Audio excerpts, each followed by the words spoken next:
Hey, it's Jerry Norton here, and in this video, I want to explain to you how to operate within the new agency rules when you're working with real estate agents.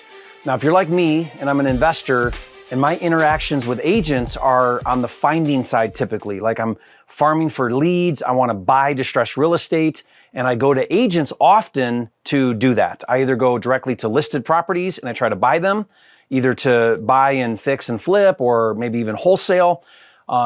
Or I'm working those relationships so that they'll bring me off-market leads. Either way, either if it's an off-market lead or an on-market lead, I work with agents quite a bit to find deals and do business. Now, because of the NAR settlement, the rules now have changed with how we work with agents. And I want to walk you through that. I see a lot of confusion around this. I get a lot of questions around this, especially with how I work with agents, where I don't usually use a buyer's agent. I go directly to a listing agent and do what I coined the double dip strategy, which is let that listing agent also represent me as a buyer's agent. So they're doing what's called dual agency. Okay, now in some states, they don't allow dual agency because it's a conflict of interest. An agent can't represent the seller and the buyer because, where are their loyalties, right? That's the argument. Now, some states like Florida and Texas don't allow dual agency. Some brokerages choose not to do dual agency just because they don't want to have a conflict of interest. And some agents do not do dual agency from their own choice, right? They have a moral dilemma doing it, so they just choose not to. Now, if you're an investor, you might be in a state like Texas or Florida where you just can't. Or you might talk to an agent that says, my broker doesn't allow me. Or you might talk to an agent that says, I choose not to.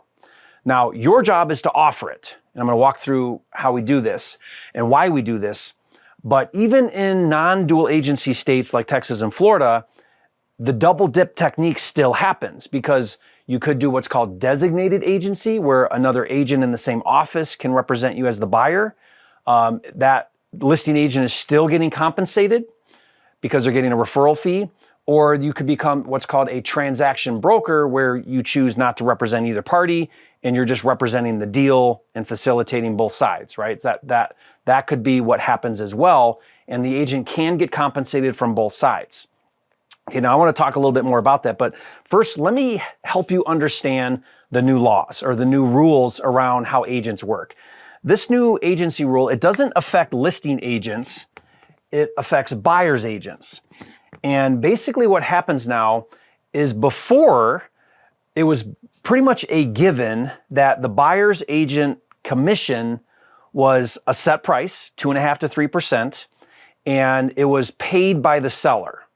Now, people say to me, well, no, it's always been negotiable. Well, yeah, it's always been negotiable, but the standard practice, the culture was that you didn't have to talk about it, and it was just a given. It was already put in the listing, so a buyer's agent already knew that they're getting 2.5%, 3%, so they didn't have to have that conversation, and it was just presumed that the seller would pay the buyer's agent commission. Okay, that was the culture, that was the way it was done. That's how 99% of transactions happen. So don't leave a comment and say, it's always been this way, Jerry, it was always negotiated.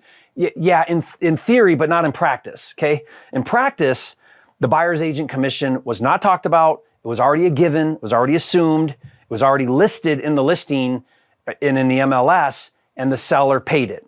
Now, what did that mean? It meant the buyer's agent could get a buyer, go show properties.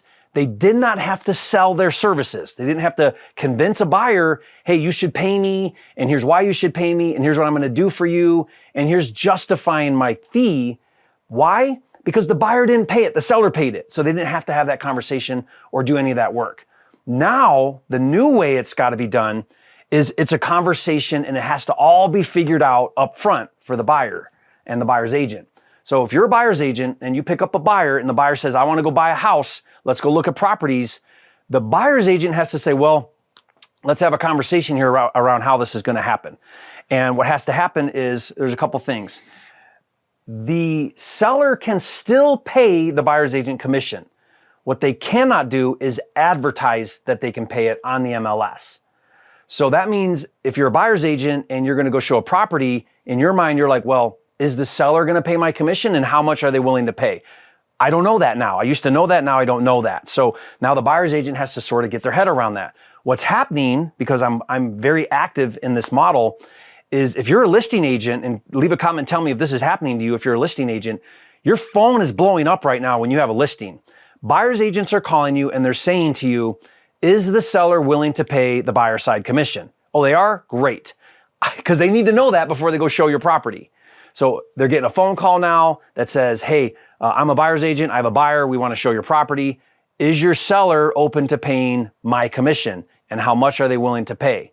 Now, that's a conversation, right? Because it's no longer advertised. They don't know that how much the seller's willing to pay. They're not allowed to advertise that. Okay, the second thing is the buyer's agent has to sign a buyer's agent agreement with the buyer, technically prior to showing the property, at least prior to making an offer. So what's been happening to me is I'll go directly to the listing agent, but now I'm still asking that listing agent to be my buyer's agent, and they'll like show me the property or they'll talk to me about it. But when it comes time to writing an offer, they're putting a buyer's agency agreement in front of me. And most of them, before they'll show a property, they're saying, hey, let's get this figured out because we have to know how this is being handled now. So it's now a requirement for that buyer's agency agreement to get signed technically prior to showing properties. And in that agreement is the conversation around how am I getting paid? So now a buyer's agent has to sell their services. They have to do a sales presentation. How about that? Hey, guess what, buyer's agents? You have to sell your services. You have to convince a buyer why they should be paying you 3% or whatever fee it is. Okay? So this is why buyer's agents are falling by the wayside and they're going away. This is why they're predicting that 1 million buyer's agents or 1 million licensed agents are going to leave the industry. Why? Because they don't know how to do sales and marketing. They've never had to. They just show houses and they get paid 3%. Isn't that wonderful? Well, now they do. Now you got to show your value because it's got to get paid from somewhere. It's a conversation now. It's negotiated. It's part of the process. So if you're a buyer's agent, you better learn how to sell your services. You better learn how to show value. You better learn how to convince a buyer why you should be getting paid. And the buyer's agents that are good at this are going to absolutely annihilate it. They're going to kill it because competition's going away from everybody else who doesn't know how. And here's the thing, when you get your license, maybe think back to this. And I have a license. I have my salesperson license and I have my broker's license. When you go to real estate school, the most important things that you need to be successful, they do not teach you, which is business, how to run a business. They don't teach you how to comp properties. They don't teach you that. They don't teach you how to establish value, which is the most important thing you need to learn how to do as an agent. And they don't teach you marketing and sales. But they do teach you how many square feet are in an acre, right? Because that's so valuable and you're going to use that. So this is the problem we have with agents, okay? And again, you now have to decide with that buyer's agent, who's paying you? Is it coming from the seller? Are you the buyer paying it? And how much is it? Who's paying me and how much am I getting paid? That has to be figured out up front ahead of time. So this is why this is like a disruptor. This is a major disruptor in the industry. Now, how does this affect us doing the double dip? Okay, so because of this now, I'm going directly to the listing agent. It used to be, here's what I used to say. I used to say, hey, listing agent, can you represent me? I'm unrepresented. Great. Awesome. And now we didn't have to talk about anything because we already knew that the buyer's agent was worth 3% and they would get that. So it was a very easy, very simple conversation. There was no discussion around it other than, can you do a represent? You can? Great. You're double dipping. You're going to get all the commission, both sides. You're essentially making double working with me because I don't have buyer's representation. You're going to be that representation.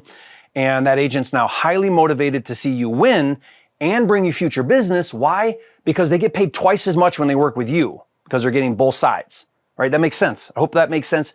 If that doesn't make sense, guys, I have so much content and videos. I'll put a link that really deep dives like the double dip strategy. But think about it. What we're doing here is we're creating a competitive advantage. How are we creating the competitive advantage? Well, if a listing agent has a listing on a distressed property and they get 9 offers from buyer's agents, so they're splitting now the commission. They're getting 3%, let's say, from the listing, and 3% is going to that other buyer's agent. Well, by working with you and getting both sides, they make 6%. They double. So who do you think they're going to call the next time they get a distressed listing? Who do you think they're going to go to bat for when it comes time to talking to the seller about which offer to accept? You. Because why? Because you're creating a strategic relationship with those agents. Okay, so that's the theory around why we do this. So how is this different now? This is actually way more advantageous to investors. Here's why. When I call that listing agent and I say, look, I'm interested in making a cash offer on this property you have. How do you want to handle the buyer's agent side? I'm unrepresented. How do you want to handle this? That's how I start the conversation. How do you want to handle this? Are you able to dual represent? And if they say yes, I'm more than willing to do that. In other words, I like money and I want to make twice as much, right? Then I'll say, okay, how do you want to handle it? And here's what I'm saying. They'll say to me, well, we could ask the seller to pay it. And I said, yeah, we could ask the seller to pay it. But listing agent, what if I pay it? You go back to the seller and you're now bringing a value add. You're saying to the seller, look, my commissions, we've already agreed that you're going to pay me a listing fee commission, but I have a cash buyer over here and they're willing to make a cash offer and they're unrepresented and they're going to work out the commission with me on their side. You don't have to pay it. Now, of course, we're going to build that fee into the number, so ultimately it's the same to the seller. But in the seller's eyes, that's one less thing they have to do. They don't have to pay that other commission because you're offering to pay it. And you can offer more. You can offer more. You could pay 4%. You could pay 5%. You could say, look, if you get this deal to me at my number at $100,000, I'll pay you a 5% buyer's agent commission. You can now offer that. It's not this set thing anymore. You always could, but now it's like open for discussion. It's like normal now to negotiate. We now negotiate these things. We now negotiate commission on every single one. Now here's what's even better. Imagine this. This is what I'm telling agents now. This is how this is for me. I'm killing it with this new model. When I talk to the agent, I say, look, let's make an offer on your listing. But really what I'd like to talk to you about, what's even more valuable, is the next time you get a listing appointment with a distressed seller. And you're sitting with that distressed seller and you're like, this house needs a lot of work. It's a hoarder house, whatever it is. It's a good opportunity for a cash offer. And you say to the seller, you say, look, I know this investor, his name's Jerry, and he pays all cash and he buys as is. He'll buy this exactly how it is. You don't have to do anything. You don't have to fix anything. And we don't have to go on market. We don't have to do showings. We don't have to do inspections. We don't have to do appraisals. We don't have to do repairs. Nothing. He'll come in with a cash offer. If you like the number, we can get the transaction done and we can make this fast and easy and convenient for you. Okay. Now they always could say that if you build those relationships. I coached agents on how to do that before this change, but now here's the game changer. Here's the cool part. And this is what I'm coaching agents to say to sellers on these listing appointments. This is what the agent needs to say. The agent needs to say to the seller, look, my buyer, I bring him leads like this. I bring him opportunities like this, and he covers my commission. So guess what? Don't even worry about it. You don't have to worry about it. You don't have to pay me anything. Now, we'll bring his offer in. If you like the offer and the terms, then we can get the deal done. I'll help facilitate the whole thing. I'll do all the same work I normally would do, but you don't pay a dime. My buyer will pay the whole thing. Okay, think how cool this is. Think about the value that this agent is now bringing a seller that's in this distressed situation. And then what do I tell the agent? I say, look, you get me the deal at my number, I'll pay you 10%, not 3% on a listing. And then you've got to share 3% with a buyer and then you got to do all this work because it's now on market and you're having all these inspections and showings and appraisals and repairs and all these things. None of that, all that goes out the window. And now all you need to do is facilitate a deal, bring my offer. If they say yes, we put it in writing. I'm super easy. We close whenever they want, all the things. But you now make 10% because I'm happy to pay 10%. I'll pay 15%. I'll pay 20%. I just want my number. So I'll tell them, I'll say, look, this is my number. You go back to, let's say it's 100,000. I'll pay you $10,000 in commission, but you're going to have to go back at 90. So if they take 90, my number I want to land at is 100. So I'll pay you $10,000. My total cost is $100,000, 90 to the seller, 10% to you, 10,000 to you, and we get a deal done. How does that sound? Do you know what that means to a listing agent who used to go on appointments and be like, look, this is going to be a ton of work. This thing's a mess. I don't even want to deal with this. Most agents turn those down. They don't even do those. Or if they do take them on, it's brain damage to do that listing. And they get paid squat, right? On a $100,000 property, they're going to get $3,000, not worth it. $10,000 and all I got to do is a phone call to Jerry and get the deal done. That's the easiest $10,000 an agent's ever made. Who do you think they're going to call when you present this to them and you coach them on how to do this? Who are they calling next time they sit down at a listing appointment with a distressed seller? They're calling you. So see how powerful this is? This is actually amazing for us. In all honesty, this is empowering investors. I don't know where this is beneficial to retail. In fact, here's my prediction. This is a little out there, but I'm seeing it, so I believe this is what's going to happen. I think this is going to go away entirely. Like a traditional buyer's agent is going to go away. And here's why I think this. I'm talking to listing agents, and they're saying to me, Jerry, do you know how many people are calling me that do not have buyer's agents? They don't even want to deal with a buyer's agent. Why? They're just calling listing agents direct. I think listing agents are going to turn into dual agents just naturally. And it's going to be a ton of work on them because now imagine you're a listing agent and buyers are calling you and you're like, are you pre-qualified? And do I want to work with you? And are you full of it or are you real? They now have to start to decipher this because that's going to become the new norm, in my opinion. It's a bit of a mess because now buyers don't want to work with a buyer's agent when they can go directly to the listing agent. It's easier anyway because you have less people in the mix, right? Like one of the reasons why I hate doing a buyer's agent is because now I got to tell the buyer's agent what I want. Buyer's agent has to tell the listing agent what I want. Listing agent has to tell the seller what I want.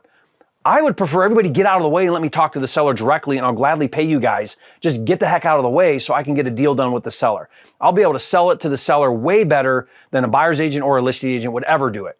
And this is how I feel about my own listings. Like when I fix and flip a property and I get a buyer's agent talks to my listing agent, what I want to do is I want to say, agents, get the heck out of the way. You're just going to screw this up anyway. Let me talk to that buyer directly and we'll get a deal done and everybody will win, right?